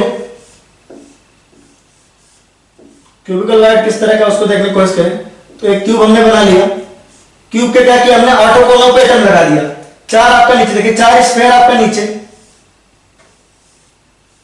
और 4 स्फीयर आपका ऊपर, 4 स्फीयर आपका ऊपर, इस तरीके से बनाया हमने। 4 स्फीयर आपका नीचे, 4 स्फीयर ऊपर, है ना। सारे कॉर्नर्स पे एक स्फीयर रख दिए, तो जो बीच में स्पेस खाली बचेगा that is what? Cubical void, right. तो उसको ध्यान रखेंगे। सिंपल सी बात है, अगर सिंपल क्यूबिक में आप देखो 8 के 8 एटम कहां आते? कॉर्नर पे होते हैं। तो जो बीच की स्पेस है यानी कि 4 एटम नीचे और 4 एटम जस्ट उसके ऊपर, तो जो बीच में स्पेस होता है उसे कहते हैं क्या? क्यूबिकल वाइड कहते हैं। क्या कहते हैं आपका? क्यूबिकल वाइड कहते हैं, राइट। और उसके लिए हमें r बाई r का रेशियो भी पता चल गया। अब देखिए अच्छे से देखिएगा, किसे मान लीजिए कि हमें एक चीज समझ में आ गई, r बाई r का जो रेशियो है वो कहां से कहां तक आ रहा है आपका? r बाई r का रेशियो जो है वो आपका 0.155, फिर आया आपका 0.225, फिर आया आपका 0.414, फिर आया आपका 0.732, फिर आया आपका 1, ठीक है। आपका ये आर बाई आर का रेशियो है, ध्यान दीजिएगा। आर बाई आर का रेशियो क्या है आपका? आर बाई आर का रेशियो किसके लिए था? ट्रायंगुलर के लिए था, ये आपका टेट्राहेड्रल के लिए था, ये आपका ऑक्टाहेड्रल के लिए था, ये आपका क्यूबिकल के लिए था। 1 आपका मैक्सिमम हो सकता है आर बाई आर का रेशियो, ठीक है। ध्यान दीजिए, सोच के देखिए आप। अभी हमने जो डेरिवेशन किया अच्छे से समझिएगा। टेट्राहेड्रल वाइड के लिए ले लेते हैं, या हाँ टेट्राहेड्रल वाइड के लिए, ट्रायंगुलर के लिए ले लेते हैं। सोच के देखिए, ट्रायंगुलर वाइड आपका कुछ इस तरह बनता है, अच्छे से समझिएगा। ट्रायंगुलर वाइड इस तरह से बनता है आपका, ठीक है। यहां पे जो आपका स्क्वायर होता है, यहां पे जो आपका स्क्वायर जो एग्जैक्टली फिट बैठेगा इसमें, उसका और इसका रेशियो क्या है? आर बाई आर का जो रेशियो आया था वो हमारा आया था 0.155, टेट्राहेड्रल के लिए आया था 0.225, है ना। आपका 0.414 और आपका आया था 0.732, ठीक है। अब आप इमेजिन करिए कि आपका एग्जैक्ट रेशियो इतना आ रहा है। अब इमेजिन करिए कि भाई हमको कोई कंपाउंड बनाना है, ठीक है। आपको वाइड में कोई ना कोई एटम चाहिए और एटम का रेशियो एग्जैक्ट इतना आना चाहिए। हर केस में ऐसा पॉसिबल हो पाएगा क्या? कहने का क्या मतलब है, जैसे मान लीजिए कि आपको ट्रायंगुलर वाइड में कोई चीज फिट करानी है, ट्रायंगुलर वाइड में कोई चीज फिट करानी है सपोज, ठीक है। तो आपने माना कि एटम का जो स्फीयर का रेडियस है, आपने माना जो स्फीयर का रेडियस है that is what 100 picometre, 100 picometre. अगर स्फीयर का रेडियस 100 पिकोमीटर है तो स्मॉल आर कितना होना चाहिए? अगर आर की वैल्यू कैपिटल आर की वैल्यू 100 पिकोमीटर है तो स्मॉल आर की वैल्यू क्या होनी चाहिए? Small r should be equal to 0.155 into 100, तो आर की वैल्यू 15.5 पिकोमीटर होनी चाहिए एग्जैक्ट, है या नहीं? अगर आप टेट्राहेड्रल के लिए ले, टेट्राहेड्रल के लिए आर की वैल्यू आपने 100 ले लिया सपोज, तो स्मॉल आर की वैल्यू क्या होना चाहिए? Small r upon capital R should be equal to 0.225, तो r should be equal to what 0.225 into 100, that comes out to be 22.5 picometre. यानी ये क्या कहना चाह रहा है? ये कहना चाह रहा है कि भाई एग्जैक्ट इतना होगा तभी फिट बैठेगा। ये कहना चाह रहा है कि एग्जैक्ट इतना होगा तभी फिट बैठेगा, बट एक्चुअली नहीं होता ऐसा। ऐसा भी हो सकता है कि बीच की कोई वैल्यू आ रही हो, तो बीच के वैल्यूज का क्या होगा? Small r by capital R तो हमने निकाल लिया, लेकिन अगर बीच की वैल्यू में आ रही, सपोज आर बाई आर का रेशियो यहां आ रहा है या यहां आ रहा है, तो उसको किसमें रखेंगे? ठीक है, तो ध्यान रखें कि ये वाला एरिया आपका किसका है? यहां से यहां तक का है आपका किसका? 0.155 से लेके यहां तक का किस वाइड में आता है आपका? ट्रायंगुलर वाइड में आता है। किसमें आता है आपका? ट्रायंगुलर वाइड में। सीधी सी बात है, ये आपके ट्रायंगुलर वाइड का हुआ करता था, ट्रायंगुलर वाइड का हुआ करता था, ट्रायंगुलर वाइड का। तो 0.155 किसका है? ट्रायंगुलर का है। 0.225 किसका है? टेट्राहेड्रल वाइड का है, टेट्राहेड्रल वाइड का है, राइट। 0.414 किसका है? ऑक्टाहेड्रल का है, ऑक्टाहेड्रल का है। और 0.732 क्या है? क्यूबिक का है, ठीक है, क्यूबिक का है, ठीक है। तो ध्यान रखिएगा इसके भी इसी का वैल्यू आएगी। 0.155 से ऊपर थोड़ी बहुत आसपास है तो किस वाइड में आपका? ट्रायंगुलर वाइड का ही पार्ट है। किसका? आपका ट्रायंगुलर वाइड का ही पार्ट है। इसको ध्यान रखेंगे अच्छे से, ये सिंपल ट्रिक है, इससे याद रखिए। 0.225 से ऊपर से लेकर के 0.414 तक की कोई वैल्यू है तो किस वाइड के अंदर आएगा? आपका टेट्राहेड्रल वाइड के अंदर आएगा। क्या आएगा आपका? टेट्राहेड्रल वाइड के अंदर आएगा। और 0.414 से लेकर 0.732 के बीच की कोई वैल्यू है तो वो ऑक्टाहेड्रल के अंदर आएगा। किसमें आएगा? आपका ऑक्टाहेड्रल वाइड के अंदर आएगा। और 0.732 से ऊपर 1 तक कोई वैल्यू है तो आपका क्यूबिकल वाइड में आएगा। किसमें आएगा? आपका क्यूबिकल वाइड में आएगा, राइट। इसी को हम कहते हैं लिमिटिंग रेडियस रेशियो। क्या कहते हैं आप? Limiting radius ratio.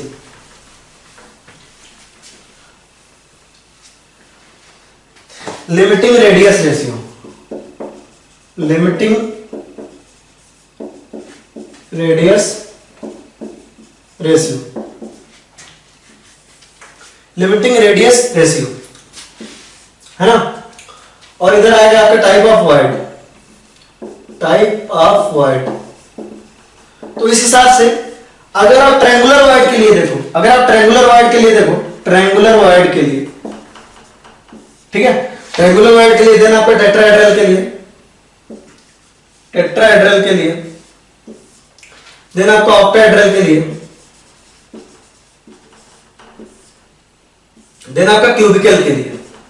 तो लिमिटिंग रेडियस रेशियो क्या होगा आपका? लिमिटिंग रेडियस रेशियो आपका ट्रायंगुलर के लिए क्या होगा? 0.155 से लेकर के आपका कहां तक? 0.225, 0.155 टू 0.225, राइट, 0.155 से लेकर कहां तक 0.225, ठीक है। और आपका टेट्राहेड्रल के लिए अगर आपसे पूछा जाए टेट्राहेड्रल के लिए तो आएगा आपका 0.225 से लेकर 0.414 तक, 0.225 से लेकर आपको कहां तक 0.414 तक। अगर आपसे ऑक्टाहेड्रल के लिए पूछा जाए, ऑक्टाहेड्रल के लिए तो क्या आएगा आपका 0.4142 आपका 0.732, 0.4142 आपका 0.732 आ जाएगा, राइट। अगर आपको क्यूबिकल के लिए पूछा जाए तो आपका आएगा 0.7321, 0.7321, ठीक है। तो याद रखें, सिंपल आपके लिए क्या था, r बाई आर की वैल्यू ट्रायंगुलर के लिए कितना था, ट्रायंगुलर वायर्ड के लिए r बाई आर की वैल्यू कितनी थी 0.155, कितनी थी आपकी 0.155। तो इसकी लिमिटिंग रेडियस रेशियो कितनी है 0.155 टू 0.225। टेट्राहेड्रल के लिए r बाई आर की वैल्यू कितनी थी 0.225, तो इसकी लिमिटिंग रेडियस रेशियो कितनी थी आपकी 0.225 टू 0.414, ठीक है। ऑक्टाहेड्रल के लिए small r by capital R की वैल्यू क्या थी 0.414, ठीक है। तो इसकी लिमिटिंग रेडियस रेशियो क्या है आपकी लिमिटिंग रेडियस रेशियो क्या है 0.414 टू 0.732, ठीक है। क्यूबिकल वायर्ड के लिए आपकी r बाई आर की वैल्यू क्या थी 0.732, तो इसके लिए लिमिटिंग रेडियस रेशियो कहां से कहां तक है 0.7321, राइट। आप इसको नोट करिए फिर आगे बढ़ेंगे। चलिए, होपफुली आपने इसको नोट कर लिया होगा।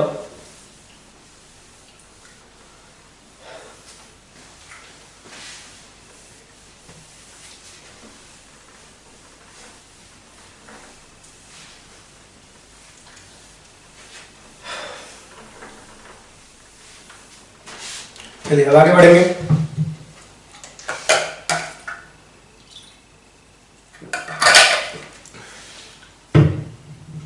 ध्यान देंगे, यहाँ पे एक क्वेश्चन है, अब बहुत आसान है, क्वेश्चन तो लगाना बहुत इजी है इस पे। कह रहा आपका क्वेश्चन है, ये क्वेश्चन आया हुआ आपका AIPMT 2011 में शायद, AIPMT 2011 का क्वेश्चन है, 2011 का क्वेश्चन है। कह रहा आपका एक आयनिक कंपाउंड है, आयनिक कंपाउंड आपका X प्लस वाई माइनस। आपको पता है कैटायन जनरली एनायन से छोटे होते हैं, कैटायन आपका X प्लस है और एनायन आपका क्या है Y माइनस है। ये आपका क्या है कैटायन है और आपका ये क्या है एनायन है, ठीक है। कह रहा है इनका स्ट्रक्चर बिल्कुल वैसा ही है जैसा NaCl का होता है, इनका स्ट्रक्चर बिल्कुल वैसा ही है जैसा आपका NaCl का होता है, Na प्लस Cl माइनस जैसा इनका स्ट्रक्चर, ठीक है। वैसे तो मैं आपको Na प्लस Cl माइनस का स्ट्रक्चर पूरे डिटेल में पढ़ाऊंगा, एक दो लेक्चर के बाद आपको NaCl का डिटेल में लेक्चर पढ़ाऊंगा। लेकिन अभी याद रखिए, अभी इस क्वेश्चन के लिए याद रखिए कि Na प्लस Cl माइनस का स्ट्रक्चर कैसा होता है। Cl माइनस जो होता है वो आपका FCC में होता है, फिलहाल तो आप याद रखिए कि Cl माइनस FCC में होता है और Na प्लस आपका ऑक्टाहेड्रल वायर्स में होता है। इस क्वेश्चन में डिमांड यही थी, कहां होता है आपका ऑक्टाहेड्रल वायर्स में होता है। तो Na प्लस आपका ऑक्टाहेड्रल वायर्ड और Cl माइनस आपका FCC में होता है, राइट, और Na प्लस आपका ऑक्टाहेड्रल वायर्ड में होता है, ठीक है। तो ध्यान देंगे, पूछ रहा था कि आपका अगर X प्लस का रेडियस, ठीक है, X प्लस का रेडियस आपको दिया हुआ था 100 पिकोमीटर, कितना दिया हुआ था 100 पिकोमीटर, तो Y माइनस का रेडियस आपको पूछ रहा है, ठीक है। तो बेसिकली इस क्वेश्चन में पहले बता दो कहना क्या चाह रहा था, क्योंकि अभी NaCl के स्ट्रक्चर हमको डिटेल में नहीं पता है, ठीक है। तो इस क्वेश्चन में कहना ये चाह रहा था कि भाई Y है ना, जो आपका एनायन है उसके स्फेयर्स थे, उसके ऑक्टाहेड्रल वायर के बीच में कहीं X प्लस था, ऑक्टाहेड्रल वायर के बीच में था आपका 100 पिकोमीटर उसकी डिस्टेंस है, तो आपकी Y माइनस की रेडियस क्या होगी। तो आपको इसकी रेडियस दी हुई थी, X प्लस की रेडियस दी हुई थी, तो आपको Y माइनस की रेडियस पूछ रही थी, ठीक है। तो आपको पता है कि भाई X प्लस कहां है आपका, X प्लस आपका ऑक्टाहेड्रल वायर में, X प्लस कहां प्रेजेंट आपका, X plus is present in octahedral wires, ठीक है। ऑक्टाहेड्रल वायर में प्रेजेंट है। X प्लस आपका जो कैटायन है वो कहां प्रेजेंट है आपका ऑक्टाहेड्रल वायर्स में प्रेजेंट है। कैटायन कहां प्रेजेंट है आपका ऑक्टाहेड्रल वायर्स में प्रेजेंट है। Cation is present in octahedral wire, ठीक है। तो इसके रेडियस को रिप्रेजेंट करोगे स्मॉल r से, और y माइनस आपका क्रिस्टल बना रहा है तो y माइनस का रेडियस जो होगा वो किससे रिप्रेजेंट होगा आपका कैपिटल R से। Y माइनस से बने हुए ऑक्टाहेड्रल वायर्स में X प्लस था, ठीक है। तो Y माइनस के रेडियस को कैपिटल R, और ऑक्टाहेड्रल में चूंकि ये प्रेजेंट है, ऑक्टाहेड्रल वायर्स में प्रेजेंट है, तो इसका रेडियस हुआ आपका स्मॉल r, ठीक है। सीधी सी बात है, ये कहना ही चाह रहा है कि एनायंस के स्फीयर से बना हुआ जो ऑक्टाहेड्रल वायर है उसमें प्रेजेंट आपका क्या X प्लस प्रेजेंट है, उसमें क्या प्रेजेंट है आपका X प्लस प्रेजेंट है, तो स्मॉल r, ठीक है। तो उसका रेडियस आप किससे रिप्रेजेंट करोगे, स्मॉल r से। एक बार मैं फिर से पूरा एलिब्रेट करता हूं सही से, कि आपको एक है ना आयनिक कंपाउंड दिया है X plus Y minus. Ionic compounds में जनरली कैटायन छोटे होते हैं, जनरली कैटायन छोटे होते हैं, स्मॉलर होते हैं, और वायर्स में प्रेजेंट होते हैं, वायर्स में प्रेजेंट होते हैं, राइट। तो Y माइनस आपका जो Y माइनस है वो आपका क्रिस्टल बना रहा है, और जो वायर्स है उसमें X प्लस प्रेजेंट है। और कैसे वायर्स में प्रेजेंट है, ऑक्टाहेड्रल वायर्स में, ठीक है। तो वायर्स में प्रेजेंट है तो उसके रेडियस को मान लेते हैं स्मॉल r, और इसके रेडियस को मान लेते हैं कैपिटल R, ठीक है। तो आपको small r upon capital R का रेशियो पता है किस केस में, ऑक्टाहेड्रल वायर में, that comes out to be 0.414। Small r upon capital R equal to क्या, 0.414, ठीक है। यहां से आपका r इक्वल टू कितना आ जाएगा, 0.414 इंटू कैपिटल R, ठीक है, into capital R। Capital R equal to क्या, स्मॉल r अपॉन 0.414, ठीक है। आपको स्मॉल r की वैल्यू दी हुई है, स्मॉल r की वैल्यू दी है 100 पिकोमीटर, तो आप स्मॉल r की वैल्यू पुट कर दीजिए। तो r equal to small r की वैल्यू आपकी 100 पिकोमीटर अपॉन आ जाएगा आपका 0.414। अब इसको सॉल्व करोगे तो आएगा 241.5 पिकोमीटर। आप सॉल्व करके देख लेना, इतना ही आएगा आपका 241.5 पिकोमीटर आ जाएगा आंसर, राइट। चलिए तो ठीक है, इसको एक लास्ट टेस्ट देते हैं, लास्ट बार समझा देते हैं। आपसे कह रहा है एक आयनिक कंपाउंड है, आयनिक कंपाउंड है X plus Y minus, ionic compound है। आयनिक कंपाउंड में कैटायन जनरली छोटे होते हैं तो वायर्स में होते हैं। बोला कि ये NaCl की तरह है, तो अभी NaCl को हमारा मोलिक्यूल मिला के कहना है चाह रहा है कि Y माइनस जो है क्रिस्टल बना रहा है, FCC क्रिस्टल बना रहा है, और X प्लस जो है कैटायन उसके ऑक्टाहेड्रल वायर में, और आपको ऑक्टाहेड्रल वायर का रेडियस दिया हुआ है, ठीक है। तो आपसे Y माइनस का रेडियस पूछ रहा है, तो ऑक्टाहेड्रल वायर में X प्लस प्रेजेंट है तो उसके रेडियस को हमने माना स्मॉल r, और Y माइनस के रेडियस को माना हमने कैपिटल R। तो R बाई R का रेशियो आपको पता है, दैट इज क्या, R बाई R का रेशियो आपका क्या है, 0.414। तो आपका आ जाएगा यहां से R is equal to 0.414 into capital R। Capital R equal to क्या आ जाएगा, R अपॉन 0.414। तो आपने R की वैल्यू पुट कर दी, स्मॉल r की वैल्यू आपको दी हुई है 100 पिकोमीटर, आपने पुट किया और आपको आ गया R is equal to 241.5 picometre, right. आप इन दोनों का अगर आप रेशियो देखोगे तो आपका 0.414 ही आएगा, 0.414 ही आएगा, राइट। चलिए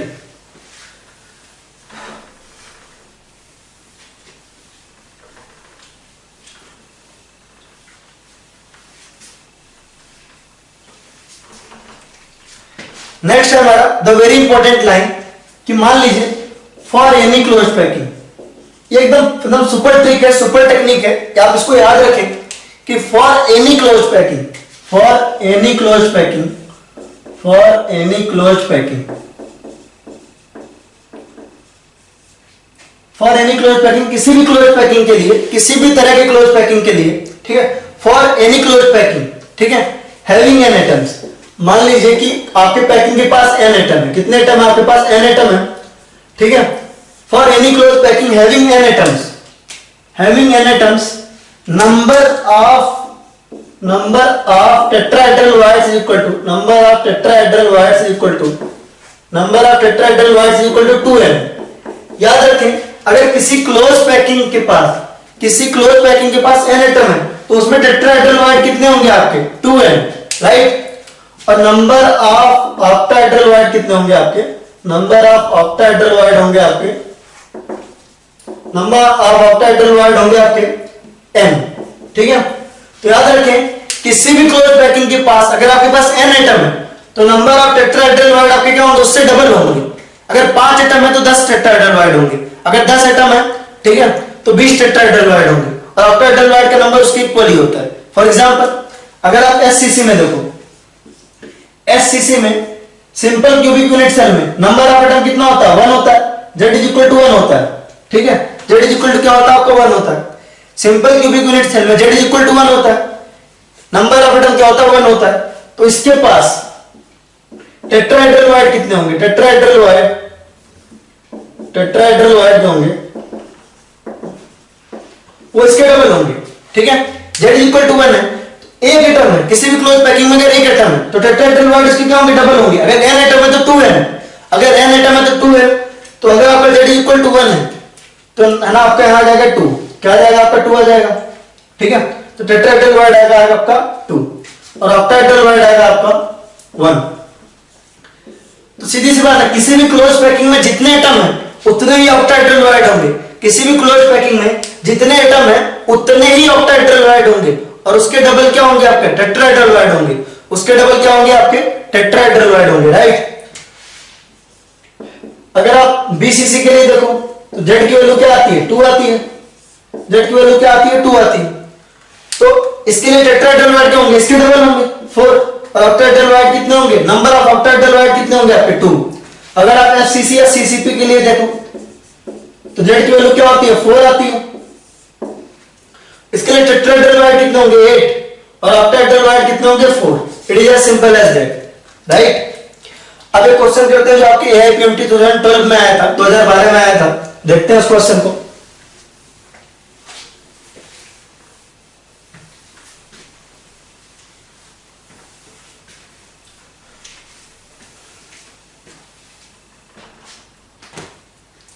देखते हैं क्वेश्चन आपका आया था एआईपीएमटी 2012 में।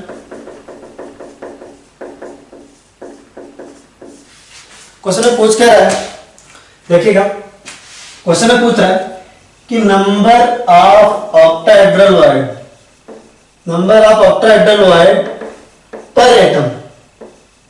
Atom in CCP is equal to, ठीक है, इज इक्वल टू। अब सीधी सी बात है, इसका आप देखिए नंबर ऑफ ऑक्टाहेड्रल वाइड पर एटम पूछ रहा है आपसे, नंबर ऑफ ऑक्टाहेड्रल वाइड पर एटम पूछ रहा है, पर एटम पूछ रहा है, याद रखें। तो आप देखो कि सीसीपी में Z की वैल्यू, एटम की वैल्यू कितनी होती है, Z इक्वल टू होता है 4। सीसीपी के लिए Z की वैल्यू क्या आती है 4 आती है आपकी, और जितने एटम होते हैं उतने ऑक्टाहेड्रल वाइड होते हैं, जितने एटम होते हैं उतने ऑक्टाहेड्रल वाइड होंगे। तो ऑक्टाहेड्रल वाइड का नंबर कितना हो जाएगा, नंबर ऑफ ऑक्टाहेड्रल वाइड कितना हो जाएगा आपका 4 हो जाएगा, नंबर ऑफ ऑक्टाहेड्रल क्या आ जाएगा आपका 4 आ जाएगा। तो जितने एटम उतने ही वाइड, उतने ही ऑक्टाहेड्रल वाइड, तो नंबर ऑफ ऑक्टाहेड्रल वाइड कितना आ जाएगा 4, ठीक है। तो जल्दबाजी में 4 भी ठीक हो सकता था, लेकिन यहां पर पूछ रहा है पर एटम। तो 4 एटम पे 4 ऑक्टाहेड्रल वाइड, 4 एटम पे 4 ऑक्टाहेड्रल वाइड, तो पर एटम कितने octahedral wide 1 octahedral wide, that is 1 octahedral wide, that is 1 octahedral void पर एटम, राइट। एफसीसी के लिए यानी सीसीपी के लिए जो Z की वैल्यू है वो 4 आती है ना, एटम का नंबर आता है 4 और जितने एटम होते हैं उतने ऑक्टाहेड्रल वाइड होते हैं। तो 4 एटम तो 4 ऑक्टाहेड्रल वाइड, 4 एटम तो 4 ऑक्टाहेड्रल वाइड, तो इसका मतलब एक एटम पे कितने ऑक्टाहेड्रल वाइड 1 ऑक्टाहेड्रल वाइड। और वैसे भी हमारा ये नियम है कि एक एटम पे एक ऑक्टाहेड्रल वाइड होता है और एक एटम पे 2 टेट्राहेड्रल वाइड होते हैं। तो पर एटम ऑक्टाहेड्रल वाइड क्या होगा, पर एटम तो हमेशा 1 होगा ऑक्टाहेड्रल वाइड, किसी भी तरह का यूनिट से लो, किसी भी तरह का यूनिट से लो, पर एटम ऑक्टाहेड्रल वाइड तो हमेशा 1 आएगा और पर एटम टेट्राहेड्रल वाइड क्या आएगा 2 आएगा। अगर आपको इस केस में टेट्राहेड्रल वाइड निकालना होता है तो सोच के देखो, Z की वैल्यू थी 4, एक एटम पे 2 टेट्राहेड्रल वाइड होते हैं, एक एटम पे 2 टेट्राहेड्रल वाइड होते हैं, तो 4 एटम पे कितने टेट्राहेड्रल वाइड होंगे आपके, टेट्राहेड्रल वाइड हो जाएंगे आपके 8 हो जाएंगे। तो आपके दैट इज क्या होंगे 2 टेट्राहेड्रल वाइड पर एटम, 2 टेट्राहेड्रल वाइड पर एटम। इसको नोट करिए, फिर हम कुछ क्वेश्चंस करते हैं। चलिए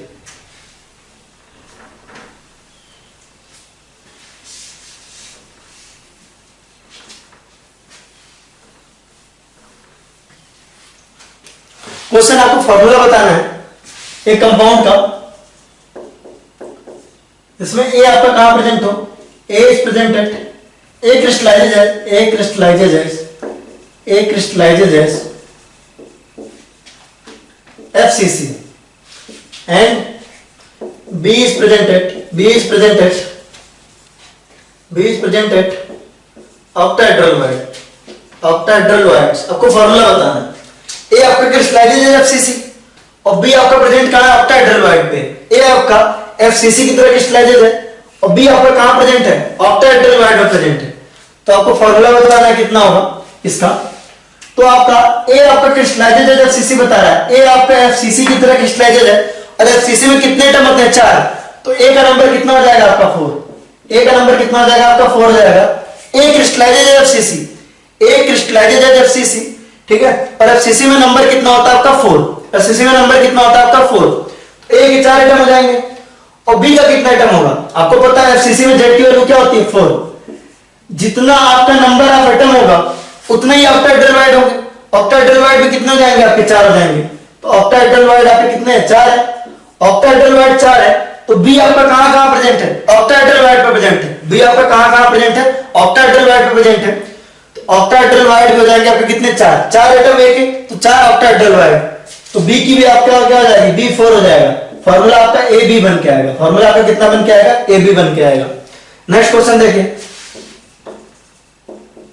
एक फॉर्मूला बताना कि ए क्रिस्टलाइजेज है, ए क्रिस्टलाइजेज है, ए नहीं बी क्रिस्टलाइजेज है। मान लीजिए आपने कहा बी क्रिस्टलाइजेज है FCC and A is presented, A is presented, A is presented tetrahedral voids.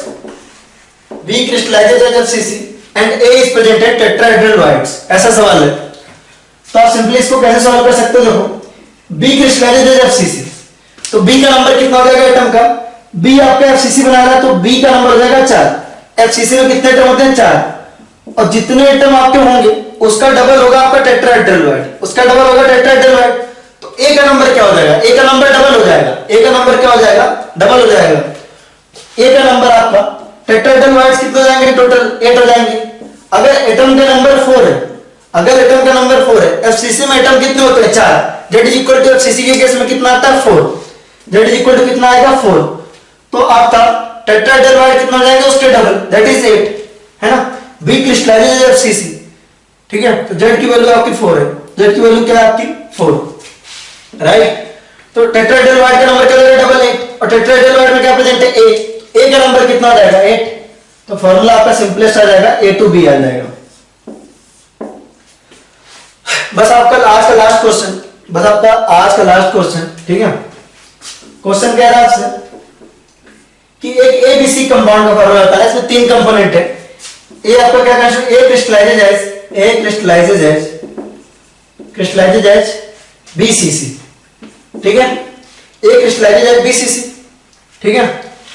B is presented, B is presented, B is present at half of the octahedral void, half of the octahedral voids,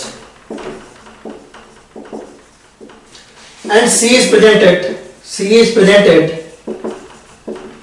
tetrahedral voids। Formula बताना है, question बहुत आसान है।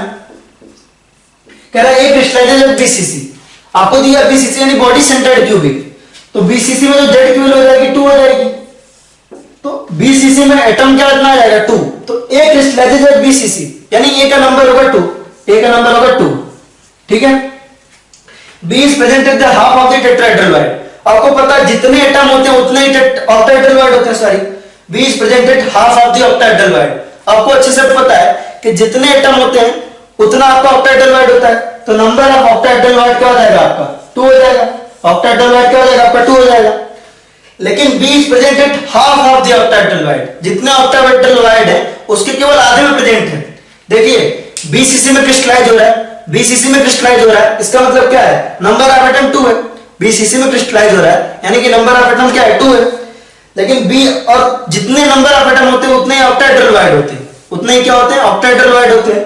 और B जो है आपका कहां प्रेजेंट है? B is presented half of the octahedral void, B is presented half of the octahedral void. तो आपका 2 अगर ऑक्टाहेड्रल वाइड था तो बी कितने में प्रेजेंट होगा? केवल 1 में प्रेजेंट होगा। B is presented half of the octahedral void, octahedral void का जो टोटल नंबर आया वो आया 2, तो बी कितने में प्रेजेंट होगा? आपका केवल 1 में प्रेजेंट होगा, तो बी 1 हो जाएगा। और सी इज प्रेजेंटेड टेट्राहेड्रल वाइड, तो जितने एटम होते हैं टेट्राहेड्रल वाइड उसका डबल होता है, जितने एटम होते हैं टेट्राहेड्रल वाइड उसका डबल होता है, ठीक है। तो number of tetrahedral void will be equal to 4। Atom आपके 2, ऑक्टाहेड्रल वाइड 2, टेट्राहेड्रल वाइड 4। तो बी आपका half of the octahedral wide में प्रेजेंट था, बी आपका half of the octahedral wide में प्रेजेंट था। ऑक्टाहेड्रल वाइड थे आपके 2, तो बी का नंबर हो जाएगा 1। और सी आपका कहां प्रेजेंट है? टोटल टेट्राहेड्रल वाइड्स में आपके 4, तो आप पे आएगा C4, तो आ जाएगा आपके A2BC4, जो फॉर्मूला आ जाएगा कितना आ जाएगा A2BC4, राइट। अब चलिए लास्ट में बिल्कुल एक इंटरेस्टिंग सा एनिमेशन वीडियो देखते हैं। जो भी हमने आज पढ़ा यानी कि वाइड्स के बारे में, मेनली आपका टेट्राहेड्रल वाइड और ऑक्टाहेड्रल वाइड, उसका हम एनिमेशन वीडियो देखेंगे जो कि काफी इंटरेस्टिंग होगा। उसको देख के आपको आइडिया लगेगा किस तरीके से एटम अरेंज है, वाइड कहां से फॉर्म हो रहा है। वो केवल अच्छे के लिए, फील गुड फैक्टर के लिए। अगर आप क्वेश्चंस की बात करो या न्यूमेरिकल्स की बात करो, तो आपका जितना भी अभी हमने किया, ऑलरेडी हमने बहुत सारे क्वेश्चंस कर लिए इस पे सॉल्व। तो जो भी हमने अब तक किया आपका है ना, क्वेश्चन सॉल्व किया और थ्योरी पढ़ी, क्वेश्चन सॉल्व करने के पर्पज से या थ्योरी पर्पज से, है ना, जिससे आप पेपर में सॉल्व करोगे क्वेश्चन, उतना काफी और उतने से ही होगा। हम जब जो भी आपका 3D इमेजिनेशन वगैरह करते हैं, एनिमेशन वगैरह देखते हैं, वो सिर्फ इसलिए कि जिससे आपको फील हो एक्चुअली कि आपका एटम वगैरह कहां पे अरेंज है, जिससे आपको अच्छा फील हो और इंटरेस्टिंग लगे कि एक्चुअली दिखे कि आपको एटम कहां पे है, किस तरीके से अरेंज है, उसके लिए हम एनिमेशन देखेंगे। बट क्वेश्चन सॉल्व करने के पर्पज से इतना काफी था। तो चलिए एनिमेशन वीडियो देखते हैं। तो बाय कहने का टाइम नहीं मिलेगा, है ना, आप ऑटोमेटिकली बाय समझ लेना। अब एनिमेशन स्टार्ट होने वाला है, तो चलिए ठीक है, एनिमेशन की तरफ चलते हैं। बाय।